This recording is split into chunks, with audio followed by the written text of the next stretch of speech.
primeiramente, agradecer a presença de todos os nossos clientes que estão aqui. Agradecer também a presença do senhor Neia, da Patrícia, que se deslocaram de São Paulo aqui para estar falando com a gente e mostrar para nós essa nova oportunidade que vai acontecer. Ok? Bom, gostaria de convidar aqui a presença do nosso diretor comercial, o Matê, para fazer a abertura e dar um início dessa oportunidade que vai acontecer a partir de agora. Muito obrigado.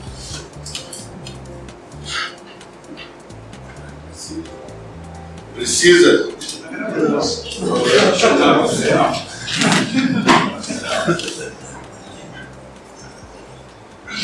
Gente, bom dia. Obrigado pela presença. Nós temos certeza de que trata-se de uma oportunidade, como ele falou, e também convicto de que o tempo agora, né, todo mundo alegou que é tempo de imposto de renda, tempo de outras prioridades. Mas eu tenho certeza que aqueles que estão presentes levarão alguma coisa de positivo, né, principalmente com relação às novidades que se apresentam. Vou fazer só um esboço pequeno para vocês sobre o nosso projeto, antes de passar a palavra para o Leira. Nós temos considerado as empresas de contabilidade, estou colocando aqui, e os clientes das empresas de contabilidade. A empresa de contabilidade é a usuária, nós chamamos de top, né? Contabilidade, folha, livro, controle patrimonial, etc. E no relacionamento com o cliente precisa alguma coisa a mais. Para isso, nós criamos o e-cliente eficiente. O e-cliente eficiente é uma integração entre gestão empresarial colocada no cliente com a empresa gerando automaticamente para a empresa de contabilidade lançamento na ordem de 95% a 100% de automação. A contabilidade e o livro. Muito bem. Considerando que as empresas de contabilidade têm em média 100 clientes, nós temos aqui um que é bem maior, ele volta no técnico, e outros, mas em média. Não vai tudo bem? Em média, nós vamos considerar aqui prefeito de raciocínio 100 clientes.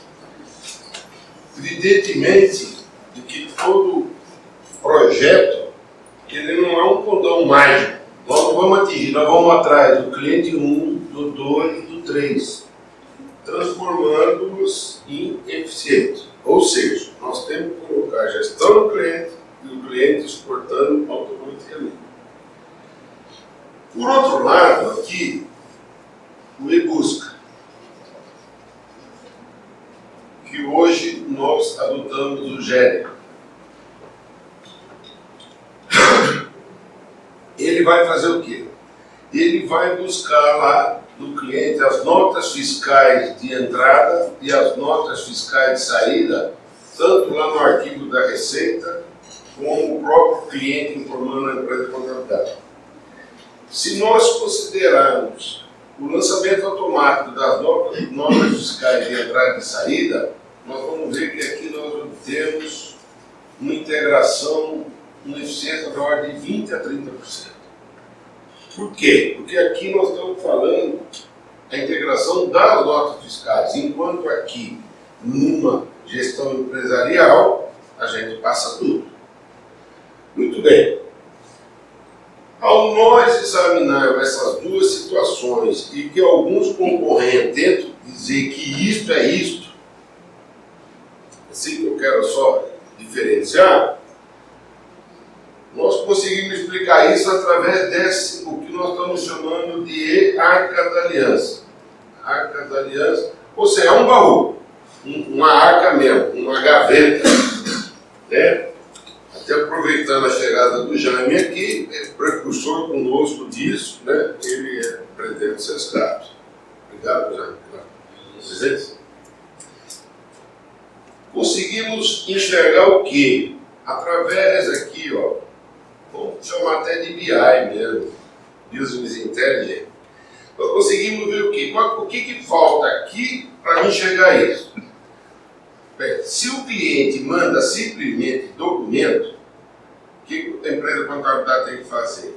Ela tem que digitar e depois processar, etc. Se vem nota fiscal de entrada, se vem nota fiscal de saída, tá. Então, verificamos o que falta? Falta o financeiro, ou seja, caixa, banco, contas a receber, contas a pagar e alguma coisa do estoque, porque vem o bloco cai. Então, foi bolado o quê? Tudo bem. Então, dos meus 100 clientes, 1, 2, 3 eu posso conduzir para isso. Para isso, eu posso conduzir até todos. Não tem importância, mas não excede de 20% a 30%. O que fica faltando? Os outros clientes da empresa de contabilidade que já têm uma gestão empresarial, não a nossa, mas uma qualquer deles, precisa uma conexão para poder gerar eficiência para cá. Essa conexão nós chamamos então de Eficatus. É um produto de gestão, digo até simplificada para pequenos, médios, etc., cujo produtor está aqui, que é o Mafei. Queria que você se apresentasse, Mafei, o pessoal te conhecesse.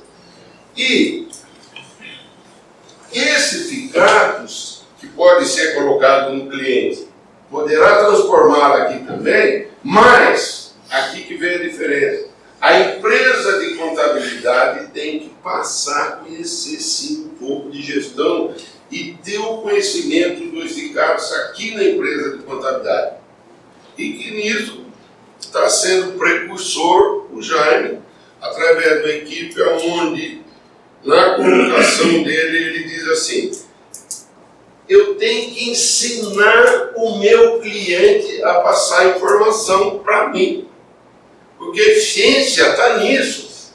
Quanto mais o teu cliente passa informação para você, menos você tem que tratar da informação.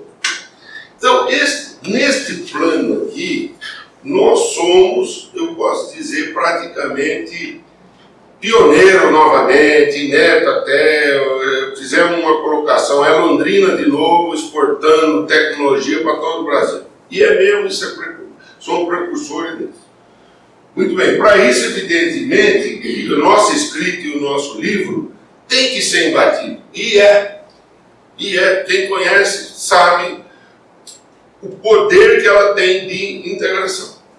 Bem, e hoje, né, o Meira, que você vai falar um pouco do GET, porque aqui, quando nós entramos também dentro da empresa de contabilidade, que não é o motivo de hoje, nós temos o quê?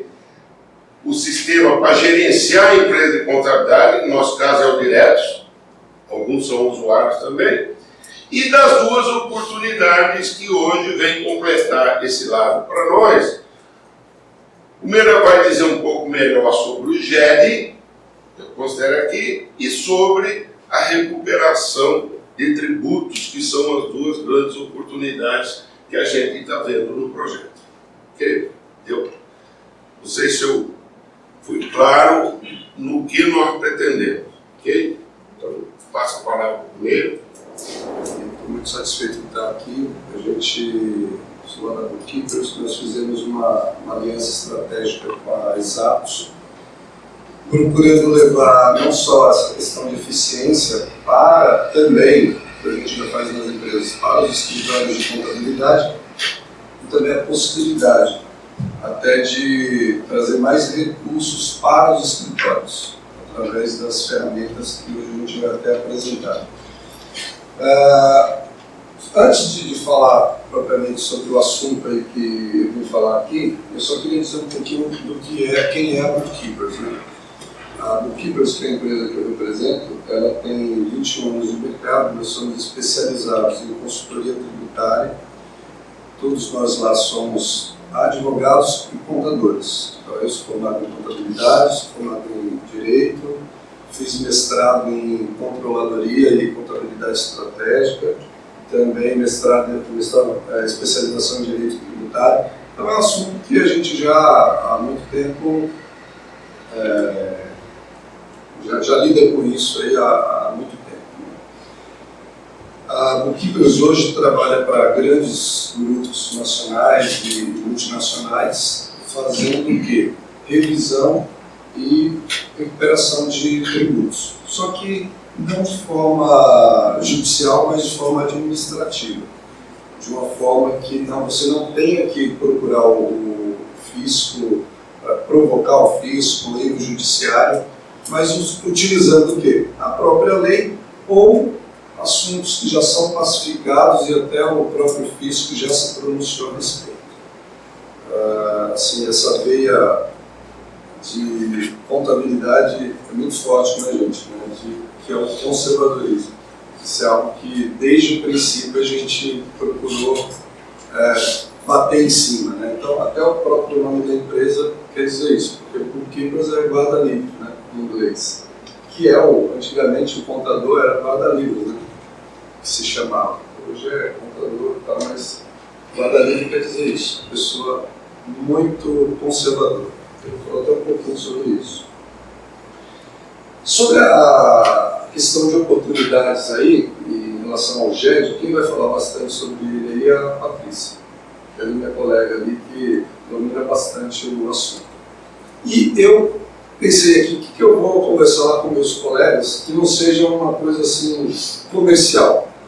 Aí eu resolvi falar sobre algo que no dia a dia a gente encontra muito nas empresas, principalmente, e eu tenho certeza que vocês acabam encontrando isso também. Nós preparamos aqui 5 tópicos para falar sobre assuntos que estão em pauta aí para todo mundo que atua nessa área contábil, principalmente. Primeira questão aqui é uma pesquisa que a gente faz todo ano sobre quais são os tributos de maior impacto hoje para as empresas e que a Receita mais arrecada. E quais são as ações programadas pela Receita Federal para 2016 em termos de fiscalização. Segundo, não poderia deixar de falar, é um assunto ainda polêmico, o que são receitas tributáveis, tanto na definição de lucro presumido, quanto na definição para o lucro real. Tem uma diferença muito grande. Terceiro, e aí não poderia deixar de ser, eu vou falar um pouquinho sobre o conceito de créditos, principalmente a definição de insumos para PIS e COFINS, tanto na visão da Receita quanto na visão do CAF. Não sei se vocês têm acompanhado aí as recentes decisões do CAF, que acabou dando uma boa alargada no conceito de o que é insumo para efeito de créditos. Aí eu queria falar um pouquinho sobre recuperação de crédito, que é um trabalho que nós fazemos e que você também pode fazer no seu escritório de contabilidade. E qual é a forma mais segura de se recuperar crédito? Porque o problema não é recuperar crédito, o problema é você homologar o crédito recuperado, né? Porque a surpresa desagradável de se recuperar, faz um page comp ou sei lá o que, daqui a pouco tem isso aí não homologado pela Receita e aí começa a dor de cabeça de quem fez isso. Aí a Patrícia vai falar então sobre essas nossas ferramentas aqui para compliance e GED, que é bastante interessante aí principalmente para os escritórios de contabilidade.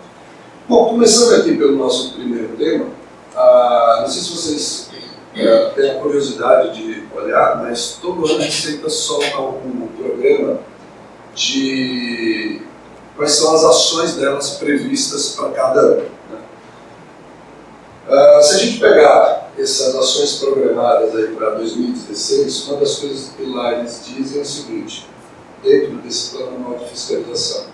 Em primeiro lugar, e a Receita está muito de olho nisso, quem mais arrecada hoje é o imposto de renda. Imposto de renda das empresas. Em segundo lugar, PIS e COFINS, somado lá, a alíquota de 9,25, é quem mais arrecada hoje em termos de tributação. Terceiro, vem a contribuição social. E quarto, vem as contribuições previdenciárias.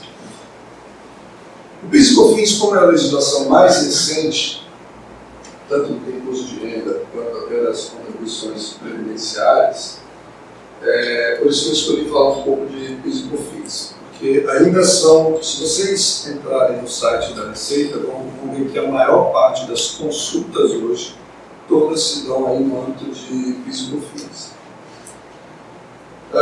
Dentro do plano de anual de fiscalização, a Receita elegeu esse ano 11 tipos de operações para coibir a sonegação. Eu escolhi aqui basicamente 4 para a gente só falar. A primeira, que é muito comum as empresas fazerem isso, ela se refere à sonegação envolvendo distribuição isenta de lucros. Ainda hoje a gente sabe que a distribuição de lucros ela é isenta de imposto de renda, tanto para quem está no lucro presumido, real ou simples. Só que tem um detalhe, que às vezes, principalmente as empresas pequenas que estão no lucro presumido, e às vezes o contador esquece. Eu tenho um limite de distribuição para eu manter essa isenção. Qual que é esse limite? O limite legal é aquela base, que é no caso se for 32%, é 32% menos os impostos federais. Então eu pego lá, se a empresa tem um faturamento anual de 1 milhão, eu pego 32% disso, ou seja, 320 mil, deduzo os impostos federais, PIS, COFINS, imposto de renda e contribuição social. Aí esse líquido é que eu posso distribuir sem imposto de renda. Posso distribuir mais que isso? Posso, desde que eu tenha balanço ou balancete que mostre que a empresa tem um lucro superior àqueles 32%. O problema é que a empresa, às vezes, não faz essa apuração, ou às vezes na apuração dá até menos que os 32% e distribui mais. E a Receita, esse ano, principalmente começando com o ano passado, que já teve o ECF, no ECF você tem que fazer a escrituração ali, e vai ficar claro, ou fica claro lá no ECF, quanto foi o lucro da empresa. Se você distribuiu mais do que o lucro informado lá no ECF, ela vai começar essa fiscalização de forma eletrônica. Ou seja, a empresa vai receber uma notificação da Receita dizendo que o lucro distribuído aquele ano foi em valor superior ao permitido. E, segundo a fiscalização, conversando com alguns fiscais, eles dizem que já vai vir até o cálculo do imposto que deveria ser recolhido pelo empresário, no caso aí, a cela que foi superior ao lucro declarado ou aqueles 32% menos dos impostos federais.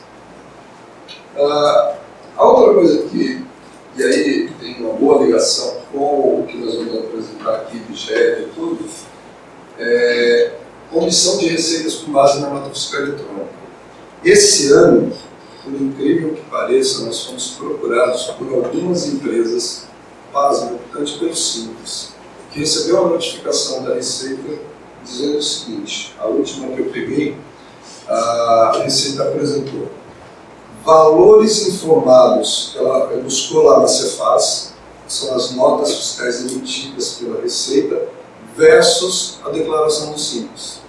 No último caso que eu peguei, a Receita colocou um valor lá de R$1.100.000 de notas de saídas que ela puxou da Cefaz contra a declaração de imposto da empresa Simples, que era 800 e poucos mil reais. Tinha uma diferença lá de quase 300 mil.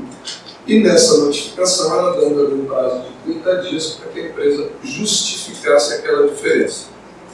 Se não justificar, obviamente, viria a autuação. E aí, bastante, eu diria assim, com alguns efeitos bastante danosos. Por quê? Simples, você sabe que a tributação ela é baseada no patamar de faturamento.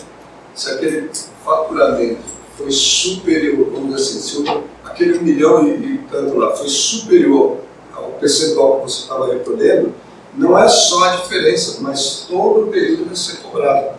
porque era 7, você recolheu 6, era 6, você recolheu 5, então bastante danoso isso. E essa ferramenta que nós vamos falar hoje aí, que a Patrícia vai falar um pouco sobre isso, ajuda muito nisso daí. Por quê? Ela permite que você faça um cruzamento entre a declaração entregue e o que está lá no Cefaz. Por quê? Essa ferramenta nossa, ela fica plugada direto com a Cefaz, então ela busca todas, não só notas de entrada, mas até as suas notas de saída, ela armazena e no final você pode cruzar a obrigação acessória que você enviou para a Receita ou até para o Estado, no caso do sistema fiscal, com o valor das notas que foram, já estão lá declaradas. Então isso ajuda você a não ser surpreendido depois. O terceiro item aqui, que também é uma novidade, é a questão aqui sobre essa nova declaração aqui, a DIMOF. Aquele caso lá do cliente que tem duas contas, declara uma, a outra não declara, na hora que a Receita fizer o cruzamento e essa operação já está prevista para 2016, vai aparecer isso daí, valores não declarados. E o que eu tenho visto nas autuações recentemente, que a Receita tem feito muito isso como forma até de pressionar a empresa a nem questionar e a pagar, é que toda a autuação que está vindo sobre isso daqui, ela já vem com representação para fins penais. Isso quer dizer o seguinte: quando há indício de sonegação, é crime tributário, então você responde não só mais pelo imposto em si, mas você vai ter essa questão aí do crime tributário. E, infelizmente, o contador acaba sendo solidário, porque nesse crime ele fez a declaração, ou seja, quem prestou a declaração falsa foi o contador. Então, por isso que você tem que ficar muito assim, de olho nessas informações para não ser surpreendido com essa situação. A outra coisa aqui que também é muito interessante seria a compensação previdenciária informada em GFII. Está muito na moda aí fazer recuperação de INSS, principalmente aquelas verbas ditas indenizatórias, que inclusive no judiciário está bem pacificado, tanto no STJ quanto nos tribunais da ITRF, está pacificado que aviso prévio indenizado, um terço de férias, aqueles primeiros 15 dias de afastamento do empregado, são verbas indenizatórias e não deveriam recolher ou pagar INSS. Só que essa questão ainda está no âmbito do judiciário e o assunto é pacificado para quem entrou com a ação.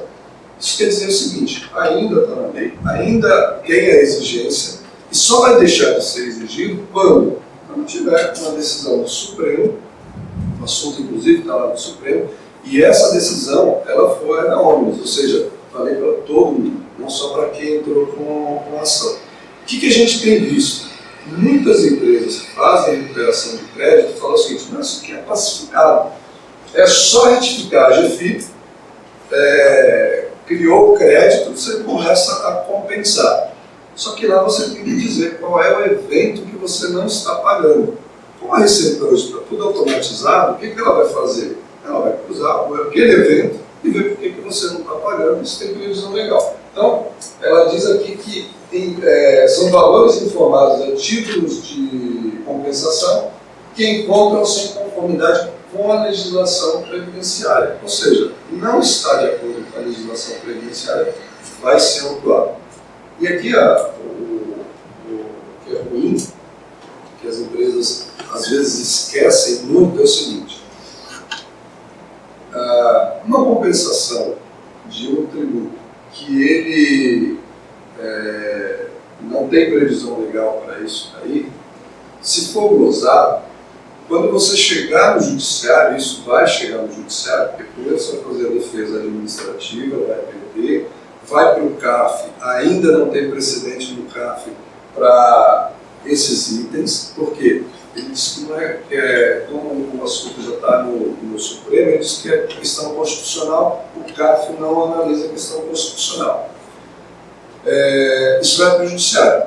Quando vai para o judiciário, para você recorrer de uma ação aí de execução, que vai entrar em execução, você precisa garantir o juízo. Isso quer dizer o quê? Que a empresa vai ter que oferecer bens a penhora ou então vai ter que fazer depósito integral do montante que está sendo discutido para suspender a exigibilidade. Então, olha a dor de cabeça que a empresa vai ter por uma compensação feita que não deveria ter sido feita. Então, a Receita está de olho nisso porque cresceu muito a quantidade de empresas compensando obrigação previdenciária, tributo previdenciário, que não há no trânsito julgado, ela nem sequer com a ação.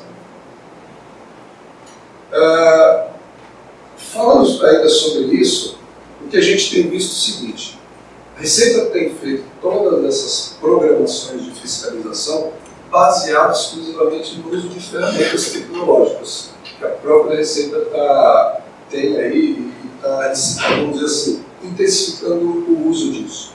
Para vocês terem uma ideia, o montante de ocupação no período de 2008 a 2011 foi de 300, olha a mãozinha na frente, mas são 366 bilhões, né?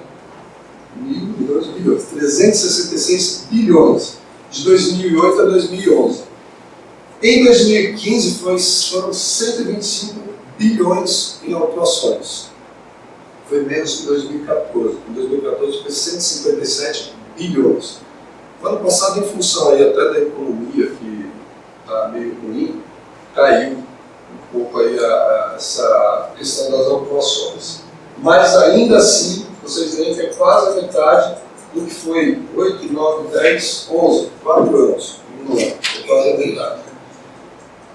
Outra coisa que olhando aqui a gente vê também é a quantidade de auditoria externa, aquela que o fiscal vai até a empresa, versus as auditorias eletrônicas, usando só ferramenta eletrônica da Receita. Em 2014, foram 348 mil auditorias eletrônicas, contra 16 mil presenciais do fiscal. 2015 caiu, mas foi em função dessas turbulências que a gente está passando aí, mas mesmo assim, 267 mil contra 10 mil. Isso aí quer dizer o seguinte, que cada dia mais, tanto a empresa quanto a empresa de contabilidade tem que se preparar para essa realidade, de que a Receita está cruzando todas as informações. E ela tem ferramentas hoje poderosas para isso. Diante disso daí, o que a gente percebe é o seguinte: hoje não dá para uma empresa de contabilidade ou para uma empresa viver sem ter situações de compliance para os seus clientes. Porque senão você está criando um passivo para a empresa e para você também. Porque a empresa, se foi no erro, por exemplo, do escritório, a empresa vai ali quebrar do escritório. Às vezes, uma multa que você paga, em 5 anos de mensalidade, você não recupera aquilo ali. Então, tem que ter compliance. Isso, a Patrícia vai falar um pouco, o GED ajuda bastante nessa questão de compliance. Que é você assegurar que o que foi para a Receita ou para o Estado, efetivamente, aquilo que deveria ter sido entregue.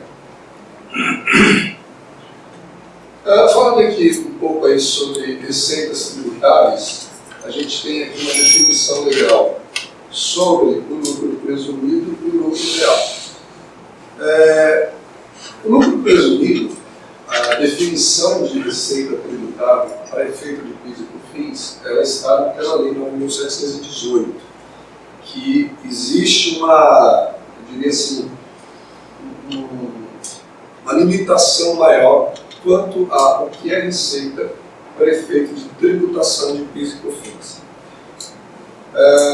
Isso aí vem lá no artigo 3º, que ele diz o seguinte: receita é tributada, ou faturamento para efeito de PIS e COFINS, é só a receita bruta. Receita bruta a gente olha lá no começo da DRE, né? Receita bruta, impostos, aí vem deduzido. Então, é receita bruta. O quê? Aquilo que é proveniente da atividade da empresa.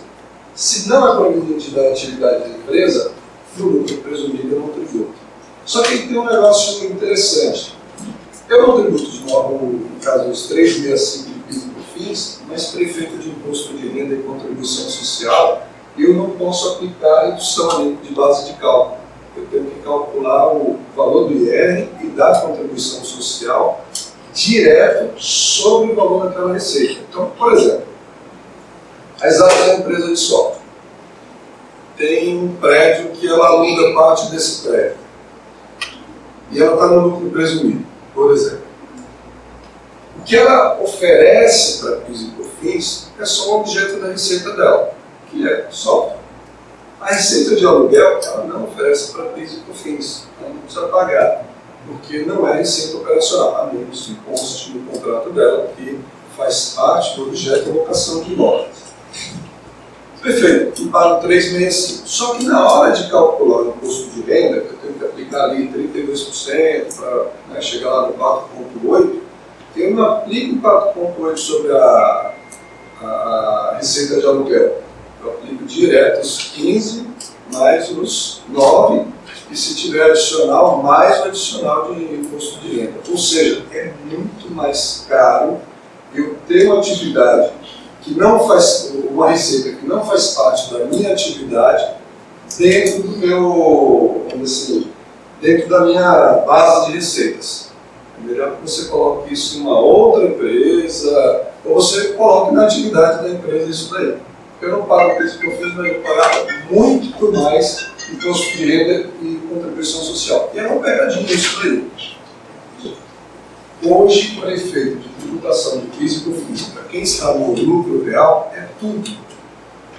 É um aluguel que eu recebo, é uma bonificação, é um bônus, é qualquer coisa que eu recebo, independentemente da classificação contábil. Por exemplo, eu já tive empresa que a contabilidade classificou a receita aí de, por exemplo, bonificação, deduzindo de uma conta de despesa. Claro, é um tributo que eu deduzo da conta de despesa. Só que a fiscalização foi lá, olhou e autuou. Por quê? Depende de como você tenha classificado aquilo. É um conceito. É receita, então tem que ser tributado pelo PIS e COFINS.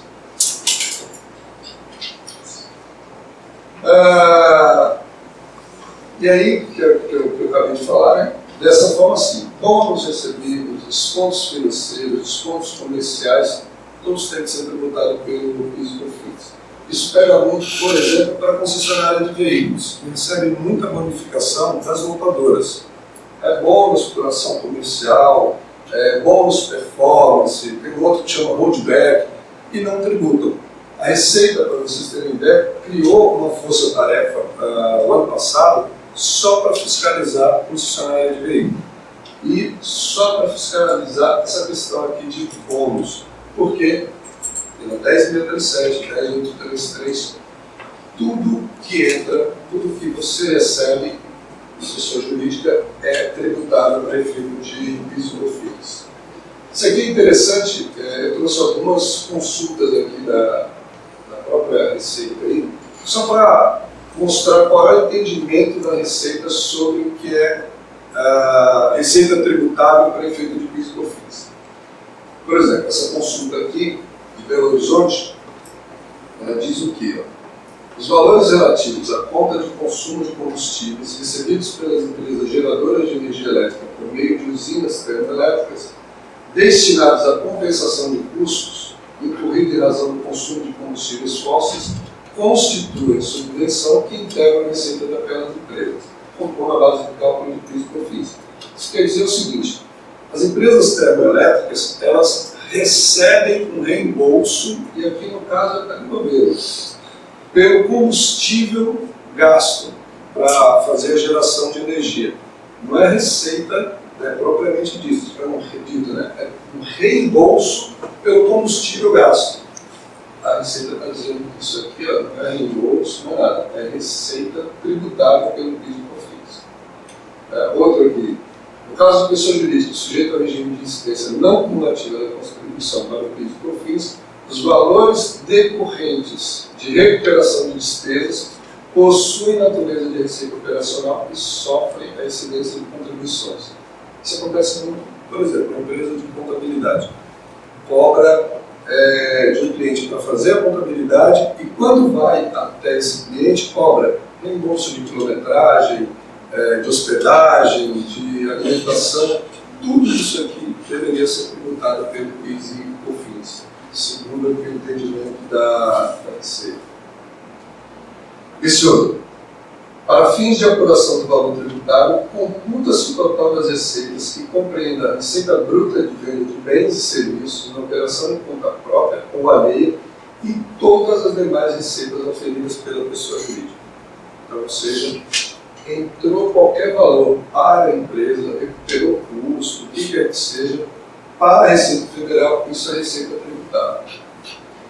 Agora, e o CARF? O que o CARF tem dito sobre isso? Não sei se vocês acompanharam, mas teve um acórdão do CARF recente que deu uma boa, como é que eu diria assim, um bom alento para as empresas sobre essa questão. Lá nesse acórdão que foi publicado agora em janeiro, ele trata de créditos de PIS e COFINS, do conceito de receitas e também sobre recuperação de créditos. Como é que eu faço a recuperação de créditos? A gente vai falar um pouquinho.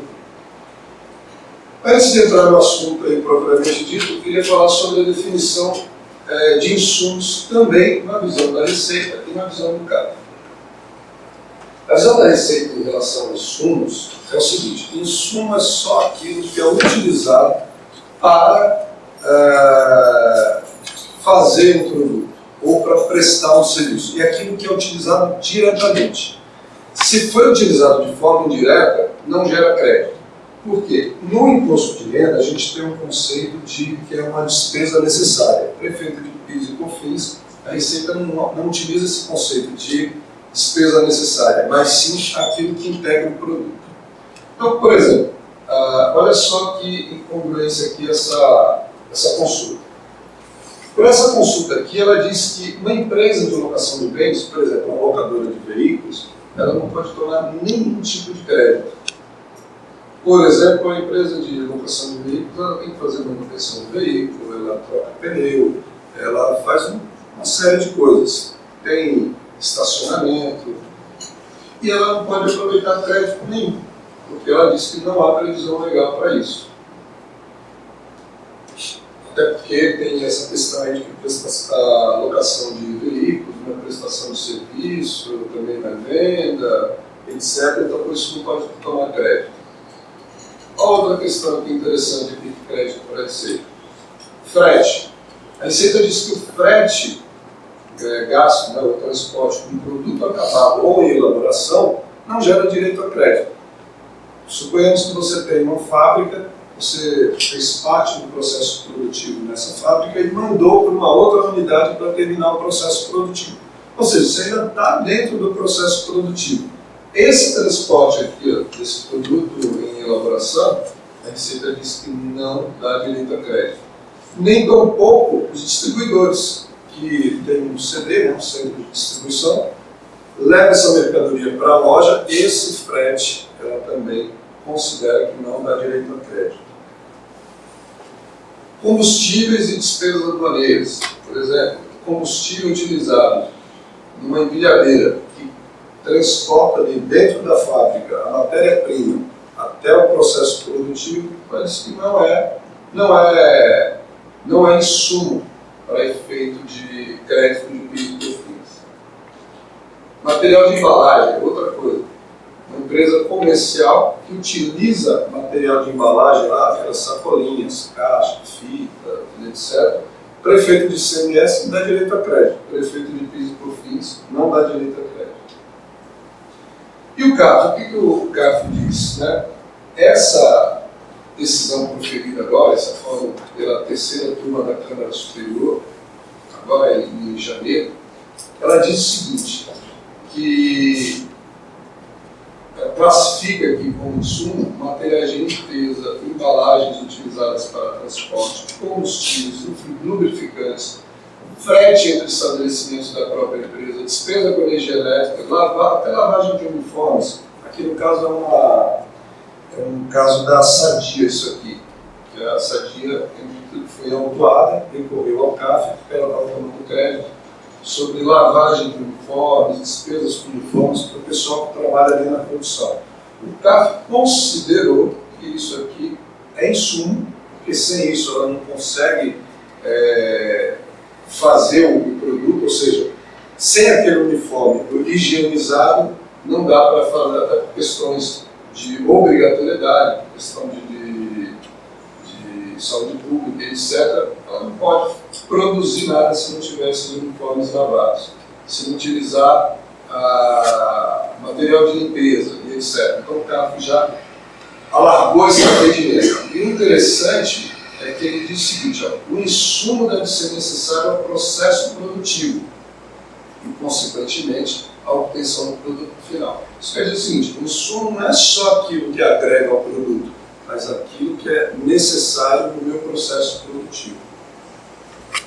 Viu aí que existem situações aí que eu posso recuperar crédito, né? Eu posso até utilizar esse precedente do CAF, se eu for um pouco mais arrojado para tomar um crédito com o meu cliente, dar essa opção para ele decidir, tem amparo legal, isso aí não pode ser considerado nem como sonegação, nem como nada. Posso fazer isso se eu quiser. E a pergunta é: como é que eu recupero esse crédito? Existe uma forma de recuperar que seja eficiente, que eu não vá ter nenhum problema com isso aí? A gente pode recuperar crédito de duas formas: ou de forma extemporânea, ou retificando a obrigação acessória, né? De forma extemporânea é eu retroagir, na verdade, eu não retifico nada, eu pego todo aquele período dos últimos 5 anos e lanço hoje. E começo a utilizar esse crédito. E posso fazer também recuperando as obrigações, retificando minhas obrigações acessórias. Eu tenho a opção de escolher por um ou por outro, um é o correto, o outro é o incorreto, né? Qual é o que existe aí nesse sentido, né? A Receita Federal ela tem se posicionado em todas as soluções de consulta, se vocês entrarem lá no site dela, que a única forma de se recuperar crédito que ela aceita é retificando a obrigação acessória. Por exemplo, já peguei alguns casos de empresas que lançou tudo como crédito extemporâneo e a Receita foi lá e nem analisou o crédito, usou porque disse que a forma de recuperação não é autorizada por lei e etc. Não tem. Eu coloco aqui uma solução de consulta aqui, a Receita diz o seguinte: a apuração extemporânea de crédito só é admitida mediante retificação das declarações e demonstrativos correspondentes, em especial da CON e da CPF. Ou seja, ela não aceita o crédito extemporâneo. Então, diante disso, eu só posso recuperar retificando a minha obrigação acessória? Essa é a dúvida. Olha outra coisa, falta de previsão legal. Não há previsão legal na legislação de regência do FIS e COFINS para o aproveitamento extemporâneo de créditos na não cumulatividade. Na realidade, aqui a Receita está alargando o entendimento aqui da legislação que nem existe, né? Não existe uma forma prevista na legislação de se recuperar crédito. Na verdade, o que ela está fazendo, ela quer cercear o seu direito, o direito da empresa. E isso ela já faz há muito tempo. Por exemplo, aquela multa que 50%, quando você tem um crédito não homologado, os tribunais já estão decidindo que ela é ilegal, porque é uma forma da Receita coibir, né? Ela, através do medo, ela coíbe a empresa de recuperar o crédito. Porque você fica, pô, isso é Receita não homologado. Eu vou, além de pagar as multas e juros, ainda tenho mais 50% de multa sobre isso, uma multa isolada. Na realidade, não há forma, eu diria assim, não há nenhuma forma prevista para se recuperar o crédito. Tanto eu posso retificar, quanto eu posso tomar extemporaneamente. E todo assunto sobre isso tem chegado no CAF, todo. O CAF tem dito o seguinte: a empresa tem o direito de recuperar o crédito da forma que ela bem entender, desde que haja direito. Você tem que ter o direito à recuperação. Se o direito é líquido e certo, eu posso fazer tanto de forma extemporânea, quanto eu posso fazer retificando minhas obrigações acessórias. Bom, a recuperação de forma extemporânea, o que eu faço é isso. Eu lanço hoje o crédito, eu identifiquei dos últimos 5 anos hoje, eu lanço hoje, na minha contabilidade, reconheço essa receita, inclusive hoje, e não preciso reconhecer nos períodos passados, porque tem gente que tem dúvida, mas isso aqui aconteceu lá em 2014, eu tenho que tributar lá, eu tributo hoje. Não, já tem até um ato declaratório da Receita que diz que você tributa hoje, quando você conheceu aquele crédito, né? Agora, quais são os prós e contras da opção pela forma extemporânea? O primeiro contra que a gente vê é o seguinte: quando eu faço de forma extemporânea, lanço hoje, eu não posso ter Selic, não posso corrigir esse crédito por Selic. Então, se é um crédito de 2010, 2011, 2012, eu vou perder aí no mínimo aí 30%, 35% desse valor que eu não posso corrigir. Mas tem o pró aqui é que eu não preciso retificar todas as minhas declarações. Então, baita de um trabalho isso daí, né? Qual outra coisa que os pró? Todo valor pode ser lançado e recuperado de uma vez. Em se tratando de PIS e COFINS, quando eu recupero de forma extemporânea, eu só consigo compensar com PIS e COFINS. Eu posso compensar com outro tributo. E outro ponto aqui é que em uma eventual fiscalização, esse crédito pode ser desconsiderado. Tudo bem, você vai ganhar lá na frente no carro, mas pode ser desconsiderado aqui numa fiscalização. Recuperação de crédito através da retificação da obrigação acessória. Também tem seus prós e contras. Então, pró, a Receita reconhece essa modalidade como a única válida.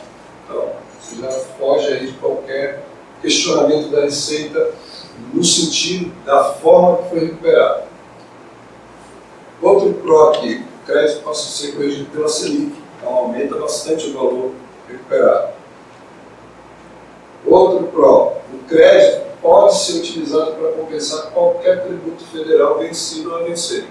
Posso ter uma recuperação do crédito do PIS e COFINS e vou compensar com imposto de renda na fonte, imposto de renda, contribuição social, qualquer coisa.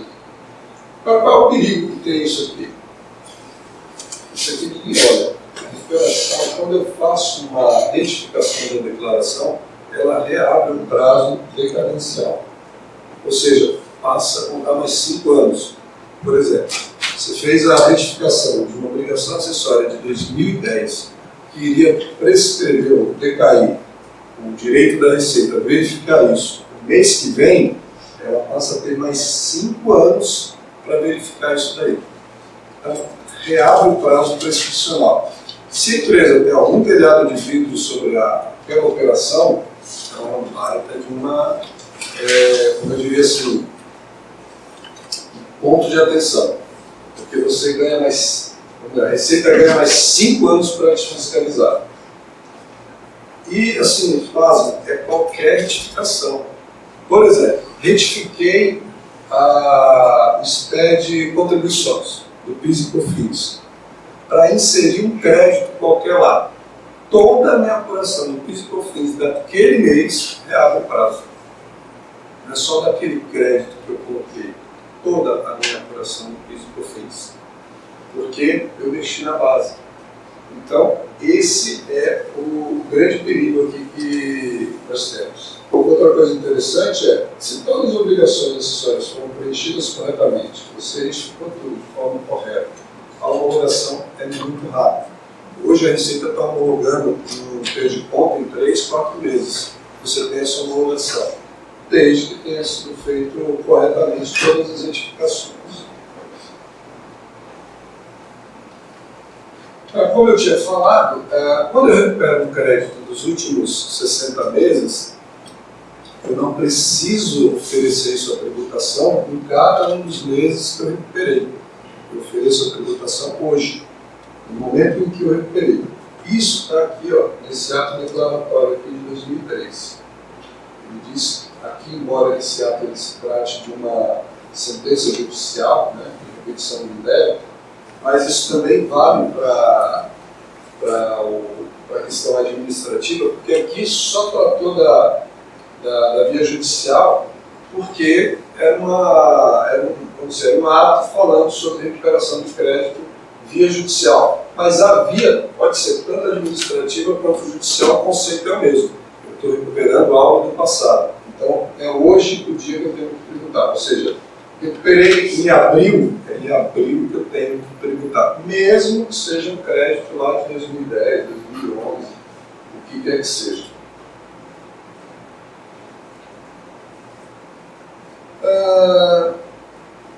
Diante de tanta controvérsia a respeito do que é crédito e do que não é, se lança agora ou de forma extemporânea, etc., como é que eu faço para valer o meu direito? Aí eu vou entrar um pouco no seguinte: quem é você, né? Qual é o tipo de contador que é você, ou qual é o tipo de empresário ou a empresa que é você? Você é o ultraconservador, conservador, moderado ou arrojado? Né? Então, vamos lá. Ultraconservador diria que ele bem medrosão, né? Que se a Receita não aceita, mesmo que seja ilegal o que a Receita esteja falando, ele nem mexe, com medo de dar problema.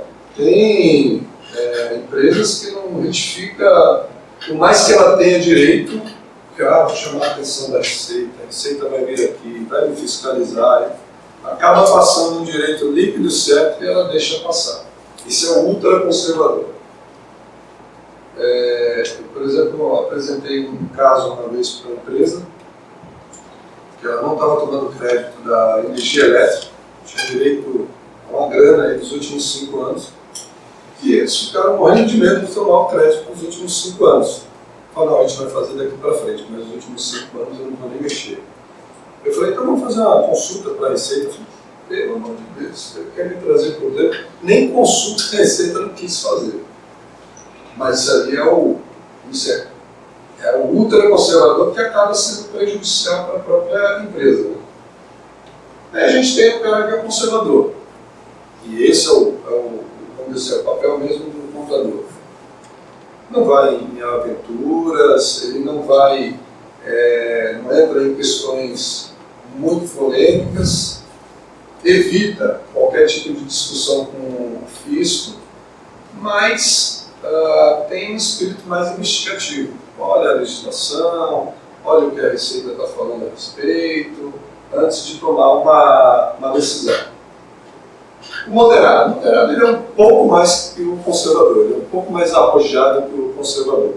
Ele vê uma decisão, por exemplo, do CAF, ele já pensa em utilizar aquela decisão, se tem precedentes muito favoráveis para ele tomar o crédito, ele já olha as consultas emitidas pela Receita Federal para dizer se toma o crédito ou não, então ele é um pouco mais arrojado, é um perfil um pouco mais, eu diria assim, mais corajoso de se olhar essa análise, mas com bastante responsabilidade. E nós temos lá o arrojado, que aqui está com o título errado, aqui é arrojado. É um cara que é louco, toma crédito de tudo. Esperando propaganda, dá crédito. Né? Cartão de crédito, dá crédito. O que vier, dá crédito.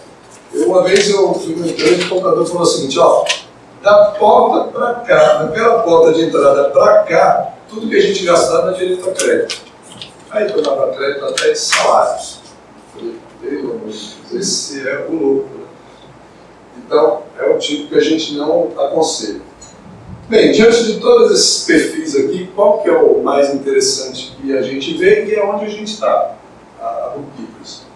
A gente fica aqui entre o conservador e o moderado. Né? Que é o quê?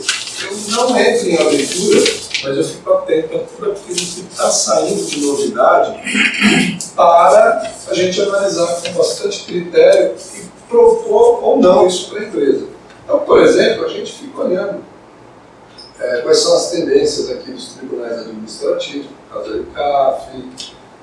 Isso aqui é interessante vocês olharem bastante, são essas resoluções da Procuradoria-Geral da Fazenda Nacional. Não sei se vocês já pesquisaram isso, mas sempre a Procuradoria-Geral da Fazenda Nacional, ela solta alguns comunicados para os procuradores dizendo o seguinte: ó, não recorram mais sobre esse assunto, e se vocês tiverem alguma ação em curso, podem desistir se quiser.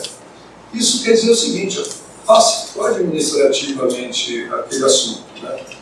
Um deles, que está muito assim, a gente está vendo muito, é a questão do PAT. Quem trabalha aí na área sabe que a empresa que é lucro real, ela pode ser recuperada no PAT, no Programa de Alimentação do Trabalhador, mas a Receita até então só aceitava aquele R$1,99 por refeição, limitado lá aos 4% lá do lucro.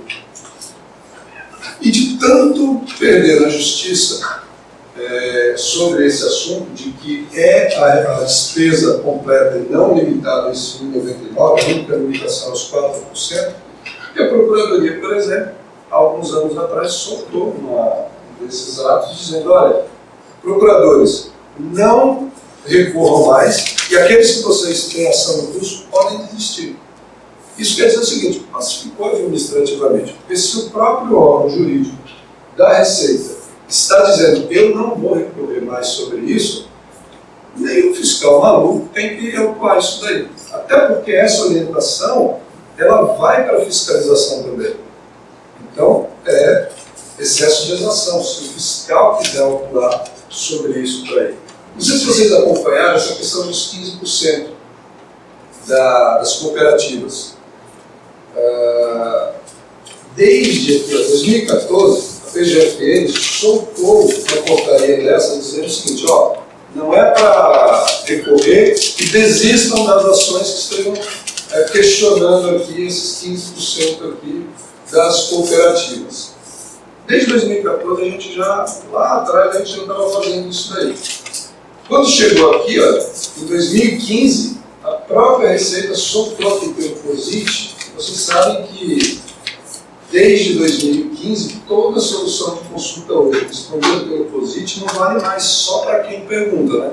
Vale para todo mundo. Tem uma instrução normativa, 1.500 e pouco aí da Receita, que diz que toda consulta respondida no âmbito da COSIT vale para todo mundo. Então aqui essa solução de consulta dizia o seguinte, exatamente isso, que olha, não existe mais esses 15% e você ainda pode recuperar os últimos 5 anos, os últimos 60 meses. Então isso é que quem tem um perfil de conservador moderado utiliza isso aqui para recuperar créditos. Por exemplo, na sua empresa de contabilidade, você poderia ganhar uma grana com isso. Ó, até agora era obrigado, agora não é mais obrigado. Vamos recuperar esse passado e cobre um percentual sobre essa recuperação. Você vai ganhar muito mais do que a mensalidade, você estaria ganhando mensalidade com isso daí. Olha esse outro aqui interessante. Isso aqui está valendo bastante hoje em dia.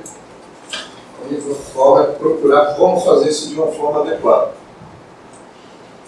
Vocês sabem que tem muitos produtos que são monofásicos. Né? Monofásico é o seguinte: a indústria tributa um valor mais alto e o revendedor, seja atacadista ou varejista, é alíquota zero. Mas como é que eu faço isso quando a minha empresa é simples? Porque se é lucro presumido, é só eu tirar da base de cálculo do PIS e da COFINS. Mas o simples não. Dentro da alíquota do simples eu tenho imposto de renda, contribuição social, e às vezes ISS, ICMS, IPI, PIS, COFINS. Como é que eu faço para não tributar isso daí? A própria Receita já disse aqui, ó, que eu posso deduzir daquela alíquotazinha que representa PIS e COFINS o que eu tenho de receita tributada ou de receita proveniente de produtos monofásicos. Até, por exemplo, uma listinha aqui. Por exemplo, quem tem cliente que é farmácia, perfumaria, venda de autopeças, pneus, restaurante, lanchonete, que vende água, refrigerante, cerveja e etc., podem deixar de pagar ou excluído da alíquota do Simples, relativo a PIS e COFINS, sobre essas vendas aqui. O percentual varia de 0,86 a 1,98 da alíquota do PIS e COFINS, que eu posso deduzir. Falar, é um valor pequeno, mas olha, uma empresa que tem R$30 mil por mês de produto monofásico, na sua base de cálculo de receita, que tem um faturamento aí de R$100 mil por mês, isso aqui representa aqui uma recuperação aqui de aproximadamente R$25 mil, relativo aos últimos 5 anos. É pouco, mas se você cobra por essa recuperação 30%, você já ganhou quanto? 7.500 para fazer essa recuperação aqui. E é relativamente simples, só precisa ter a forma adequada de fazer isso aqui. Isso é algo que você pode levar para o seu cliente e levar para quem não é cliente. Né? Você pode ser até um apelo, falar, olha, você está pagando, você tem uma farmácia aí, quem faz a sua contabilidade? Fulano, você está pagando o alíquota cheio do Simples sobre os produtos todos que você vende aqui? Ah, pago sim. Então eu faço você pagar menos. Talvez o que eu vou te trazer de economia, você paga metade da minha mensalidade. Tá? É até um argumento para você conquistar novos clientes nisso daqui. Isso aqui só foi para citar alguns exemplos ou possibilidades para quem olha um pouquinho fora da caixa, né? Para quem está aí entre moderado e conservador. Eu não preciso ser aquele medroso, eu também não preciso ser louco, mas posso ser alguém que vai olhar fora da caixa e ver o que tem ali que eu posso levar para o meu cliente. Hoje, principalmente, em que a gente está aí nesse momento econômico de crise, redução de faturamento de todas as empresas. Eu, por exemplo, onde eu tenho andado, eu tenho visto que empresas teve redução de 30% a 40% no faturamento. Você levar uma recuperação de crédito para ela, você reduzir a tributação futura dessa empresa, pode representar muito. Pode representar aí até a diferença entre a sobrevivência ou não dessa empresa. E é o que a gente tem feito lá na Conquipers, recuperando crédito de empresas, e aí seriam as empresas maiores, né, empresas que estão no real e etc. E às vezes a gente salva o resultado de um ano da empresa, só com a recuperação de crédito. Né? A gente até brinca assim, Flávio, eu vim aqui para vender nada, nem para cobrar nada de você. Eu só queria fazer uma parceria no seu arquivo morto. Se ele dá o seu arquivo morto, se encontrar alguma coisa lá, algum dinheiro, eu fico com um pedaço, você fica com outro pedaço. Eu fico com um montinho, você fica com um montão da grana. Vamos fazer essa parceria? É o que a gente tem feito aí, que tem dado resultado. Eu ainda brinco o seguinte, ó, na pior das hipóteses, você vai ficar com um arquivo morto, organizado e com menos poeira. A gente vai mexer lá, limpar, deixar tudo organizadinho para você. E tem dado bastante resultado. Agora, para complementar, eu queria que a Patrícia falasse aqui rapidamente sobre as duas ferramentas que a gente tem, que é o GEL e o Compliance. Posso fazer uma perguntinha? Pode. A gente, na busca aí de clientes, talvez para atuar de exato com a parceria com o Conquipers para a recuperação, tem alguma área que você indica que talvez seria mais propensa a ter mais recuperação? Ou alguém, tipo assim, uma importadora que distribui, ou de posto de combustível, ou alguma área que o pessoal erra mais, que tem uma chance melhor de... Tem. Olha, na nossa experiência, a gente tem comprado muito mais oportunidade de créditos na indústria. Então, em primeiro lugar, a indústria. Em segundo lugar, vem supermercados, rede de concessionárias de veículos, rede de postos de gasolina,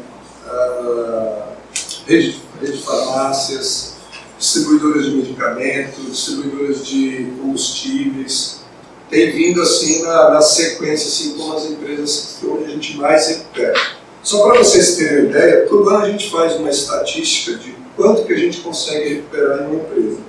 E nós conseguimos recuperar de 0,5% a 1,5% do valor do faturamento anual, quando a gente vai recuperar os últimos 5 anos. Então, uma conta rápida. Uma empresa que fatura 100 milhões por ano, nós vamos levar para essa empresa de 500 mil a 1,5 milhão de crédito líquido, sério, classificado administrativamente, sem nenhum tipo de questionamento ou aventura. Então, isso acaba fazendo uma baita diferença. 5 anos para... Isso, dos últimos 5 anos. Quando eu pego os últimos 5 anos, recupero, faço uma conta, aquilo representa de 0,5% a 1,5% de valor do faturamento. Esse vamos dizer, é a métrica que nós temos. Hoje a gente tem algumas ferramentas tecnológicas lá na Bookkeepers que nos permitem muito mais profundo numa recuperação. Hoje nós utilizamos aí todos os arquivos digitais das empresas, né, principalmente os SPEDs, etc., para fazer esse tipo de busca. Por quê? Nós temos um banco de dados hoje com toda a legislação atualizada, com tributação individual por NCM, por tipo de operação, por tipo de consumidor, e a gente já sabe de antemão qual é a alíquota, se é zero, se não é zero, se deve tributar, se não deve tributar, se é um crédito, se não é crédito. A gente tem feito muito isso. E aí, com isso, a gente consegue essa recuperação muito mais robusta, que a gente analisa item a item, via software. Se fosse na mão, a gente não conseguiria fazer isso manualmente, mas via software a gente consegue cobrir tudo isso daí. Tanto é que, até hoje, não tem uma única empresa que a gente tem aí que não tenhamos encontrado créditos lá. Toda empresa a gente encontra crédito. E aí eu estou falando mais só de PIS e COFINS. Imposto de renda, contribuição social, IPI, ICMS, ICMS substituição tributária. Por exemplo, em rede de concessionárias a gente encontra muita tributação indevida e crédito indevido de quê? Produto monofásico. As concessionárias revendem autopeças, né? Tem autopeça monofásica e tem aquela que é não monofásica. A gente encontra muito lá eles tributando peças que são monofásicas, que não deveriam tributar, pagando 9,25 quando a alíquota seria zero. Isso porque nós temos hoje o cadastro do nosso banco de dados de todos os NCMs monofásicos, todos os produtos por descrição, quem é monofásico, quem não é monofásico. Com isso, com um único simples arquivo da empresa lá, o SPED fiscal, a gente já consegue dizer se a tributação é zero ou não para aquela empresa. Então, é o que a gente tem feito. Agradecer a presença de todos vocês aqui, o convite do Jairo e principalmente desafios aqui que nos permitiu estar aqui com vocês hoje. O Fisco é esse murinho de alta tecnologia. Prova disso é o cenário aí do Plano Anual de Fiscalizações. Então, aí, desde 2013, ele teve aí um cenário de 190 milhões de créditos. E a partir daí, com essa evolução da tecnologia, cada vez mais cresceu essas autuações. Hoje, ele independe das informações que você está transmitindo para ele, muito pelo contrário. Essas informações que estão chegando até a ele agora nesse momento é justamente para cruzar a base de dados dele e buscar aí o passivo do seu cliente. O intuito hoje da Bookkeepers aqui estar com vocês é trazer um pouquinho de inteligência fiscal. O que a gente poderia estar trazendo aqui, não só para garantir a tranquilidade do seu cliente, mas também a rentabilidade do seu escritório. Hoje o seu cliente está fechando sim uma revisão de tributária, sim, com quem? Ele está fechando com a minha empresa, ele está fechando com o advogado, e por que não fechando com você? Hoje, contador, você retém aí uma grande informação está nas suas mãos.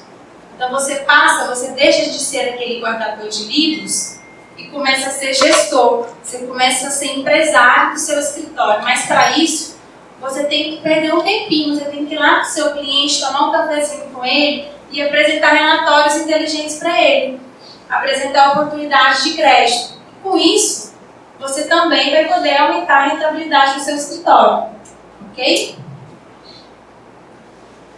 Por mais que o Fisco se muniu de alta tecnologia aqui, a contabilidade sempre foi muito baseada em papel. e poucos brasileiros têm tantos desafios como vocês. O fisco está cada vez mais digital, o caminho é sem volta e clientes e empresários vão ter que se aderir a esse novo ecossistema. Com base aqui em dados mesmo aqui de clientes da Bookkeepers, a gente verifica o que e até mesmo com o evento que nós realizamos aqui a nível Brasil. 58% dos arquivos XML eles são escriturados antes mesmo da mercadoria chegar. E hoje nós estamos falando um volume de 300 bilhões de NFE já emitidas. Então, o que eu trago nesse cenário aqui? Que mesmo após 5 anos da implantação da nota fiscal eletrônica, 58% é escriturado sem antes da mercadoria chegar. E 5% não pode ser o quê? Uma fraude contra o CNPJ do seu cliente. De que forma o seu cliente, você está resguardando esse risco?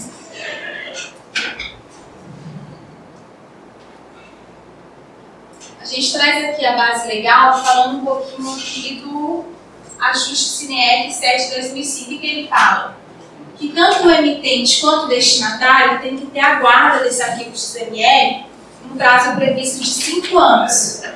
E além disso, nós temos que verificar o quê? Tanto a idoneidade do fornecedor quanto a autenticidade dessa norma. Queria fazer uma pergunta aqui para vocês. Algum cliente aqui de vocês foi autuado nesse ano passado, agora de 2015, por não ter o arquivo XML? Nós tivemos aí casos, principalmente em Goiás, a gente tem bastante cliente em Goiás, São Paulo. Quando o fiscal chega lá, ele não quer saber do DANF, ele é um documento auxiliar da nota fiscal eletrônica, ele quer saber do arquivo XML, ele tem que ser válido juridicamente. Então a gente teve cliente lá que foi autuado em 1 milhão, a gente teve cliente também que foi autuado em 14 milhões. Então de que forma hoje você está resguardando e garantindo a saúde fiscal do cliente de vocês? Eu trago um outro cenário aqui que é referente aí às penalidades, elas vão variar por estado. Se você pega aqui, por exemplo, o estado de vocês, por cada arquivo XML que você não tenha aqui a guarda, ou que seja um XML inválido, ou até mesmo adulterado, o valor inicia-se com R$ 958,80. E fora a não escrituração, que é de 5% a 10% sobre o valor da operação.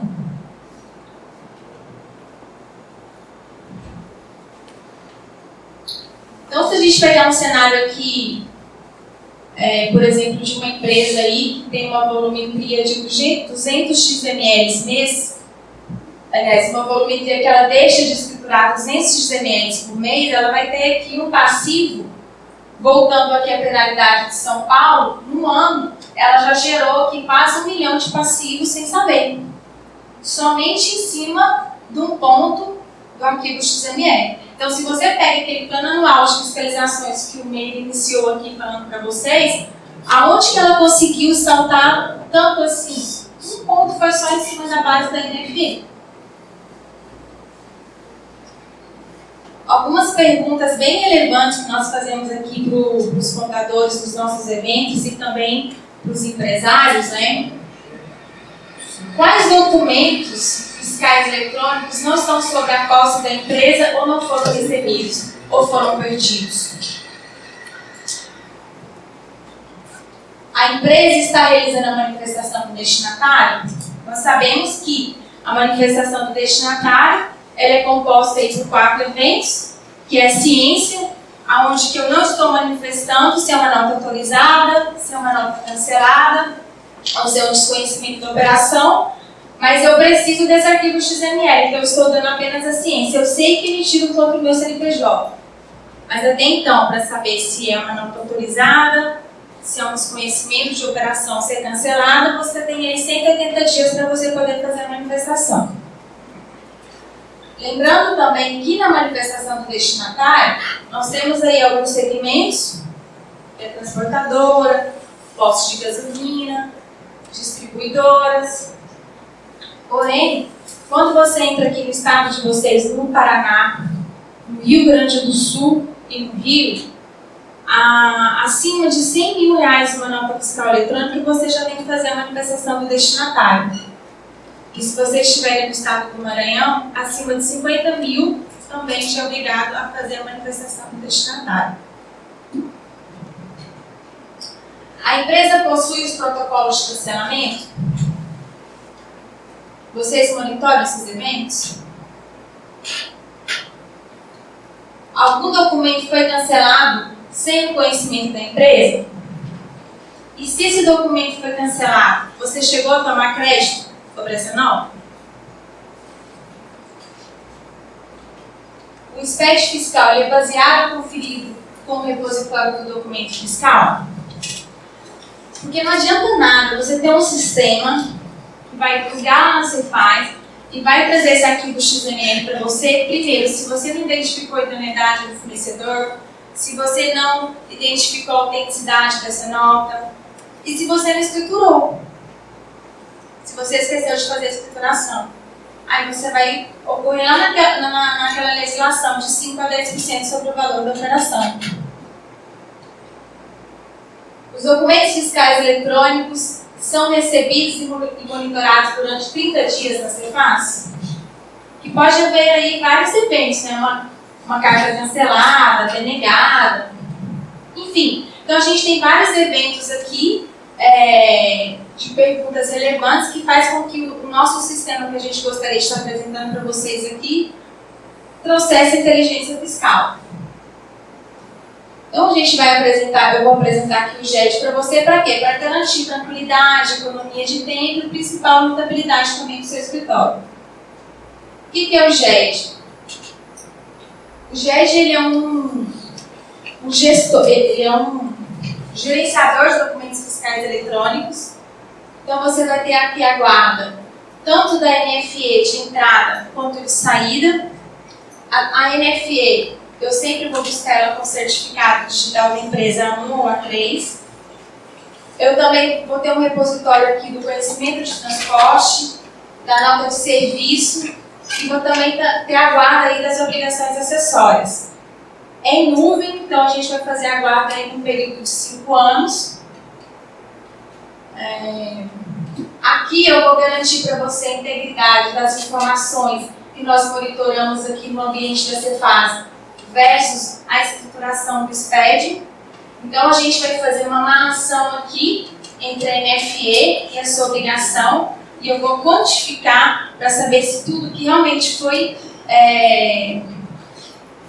se realmente tudo que foi escriturado na sua obrigação. O GED também ele tem uma agenda tributária, onde que permite aí você fazer a guarda das suas obrigações, tanto a original quanto a retificada, e fazer a guarda dos recibos também, para que você possa não perder nenhum prazo na hora da entrega. Então a gente verifica muito que o contador e também as grandes empresas, elas utilizam muito aqui o PVA, né, que é um programa validador de escrituração digital, para fazer esses cruzamentos. Porém, lembramos que este software não possui o objetivo de analisar as apurações ali constantes, e sim verificar os dados estruturados. Então aqui a Bookkeepers, né, ela colocou uma inteligência fiscal aqui dentro. Então o nosso aqui não é apenas um software de mercado, a gente chama de serviço.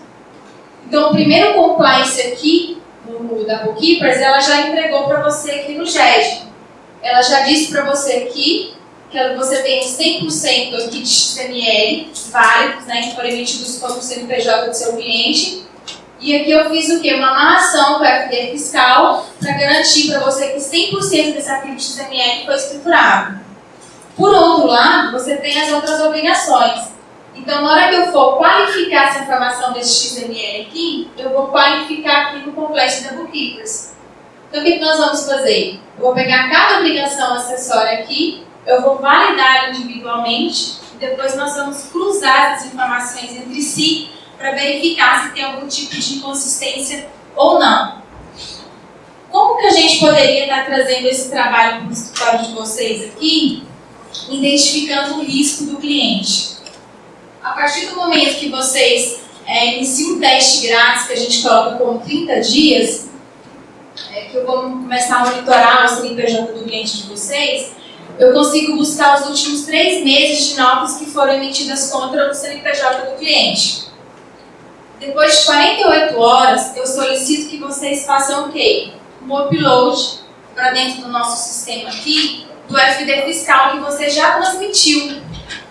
Então eu vou cruzar a base da Cefaz dos últimos 3 meses com a obrigação que você já enviou. E ali eu consigo trazer um relatório para vocês de quantas notas deveriam ter sido escrituradas ou não que não foram escrituradas naquela obrigação. Então a gente tem muito cliente que se surpreende, né, achando que está tudo ok, e quando ele vê ali, são 100, 200, 1000 notas, enfim, ele se assusta com a quantidade de notas que ele não escriturou. E que muitas vezes essas notas ele poderia até ter tomado crédito, mas ele não tomou por quê? Porque ficou preso ali na caixa de correio, né, ficou com o pessoal de compras e que me enviou para a contabilidade para fazer a escrituração. Então, como o nosso sistema, ele volta também falando um pouquinho ali do que o senhor Romeu comentou com vocês. A gente está falando de um tripé, né? Você tem que ter um processo muito bem definido no seu escritório, você tem que ter ferramentas para que você possa conversar com o seu cliente e pessoas treinadas para poder executar o processo. Então, com esse sistema da Bookkeepers, você não precisa mais do seu cliente para poder buscar XML, para comparar uma DANF. Ali você já imprime uma DANF, você imprime uma DAT, enfim. Tudo esse processo do arquivo XML vai estar nas suas mãos. Aí é você que vai lá tomar um café com o seu cliente e vai dizer o que para ele? Olha, esse e-mail que você me enviou aqui com essas chaves, né? Quando eu cruzei com as chaves aqui que eu monitorei do sistema que eu tenho aqui, mostravam para mim aqui que você deveria, né, ter mandado para mim umas 30 notas e que não chegaram para a gente. E eram notas válidas, eram notas autorizadas. Você começa a contar o risco. Ou mesmo pode ter sido a fraude que você está contando aqui. E quando a gente fala da parte da revisão tributária, você está levando o quê? Dinheiro do seu cliente. Oportunidade para ele. Não só para ele, como também para o seu escritório. E o GED, o compliance, ele vai garantir o que é saúde. Você vai antecipar a ação do fisco. Aí, não sei se vocês querem fazer alguma pergunta.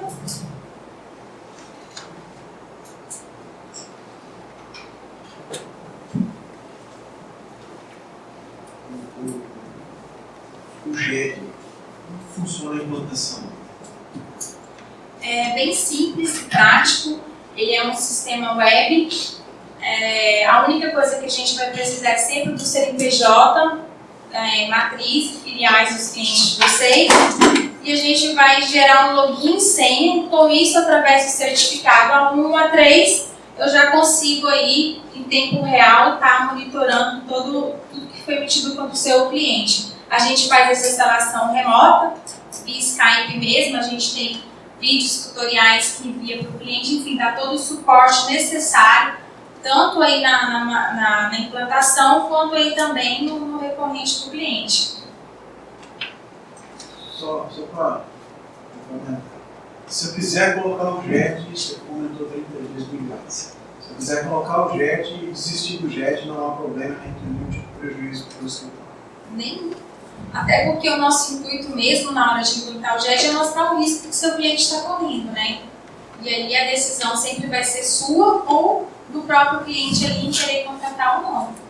Eu posso, para experimentar, colocar num cliente só, por exemplo. Eu acho que fora, nomear um cliente lá, dizer para você, talvez eu gostaria que você monitorasse o cliente X para mim.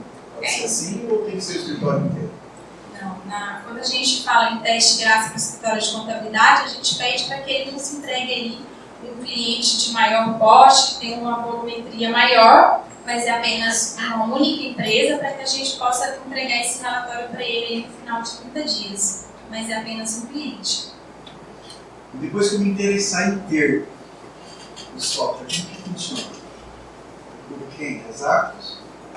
Fazer o contrato? Como funciona? Não, o contrato ele é feito diretamente com a Bookkeepers, né? Não só o contrato, mas como toda a manutenção e suporte é toda realizada na Bookkeepers em São Paulo.